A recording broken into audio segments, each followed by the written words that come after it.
دوستان عزیز سلام.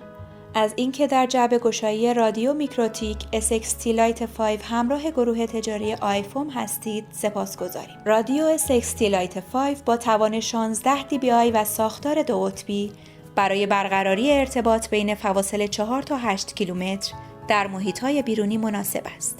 این رادیو در رده رادیوهای کوتاه برد قرار داشته و سرعت انتقال دیتا تا نرخ 300 مگابیت پر سکند و سیستم عامل لایسنس سطح 3 از ویژگی‌های این رادیو میباشد. این رادیو برای برقراری ارتباط نقطه به نقطه در فواصل متوسط و همچنین ارتباطات یک نقطه به چند نقطه به عنوان تجهیزات سمت گیرنده مورد استفاده قرار میگیرد. رادیو SXT Lite 5 مجهز به پردازنده تک هسته‌ای با سرعت پردازش 600 مگاهرتز، 64 مگابایت حافظه رم و دارای پورت شبکه از نوع اترنت می باشد که جهت برقراری ارتباط کابلی و تأمین برق رادیو مورد استفاده قرار می گیرد.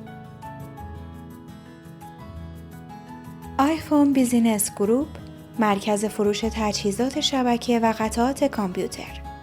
www.iphone.ir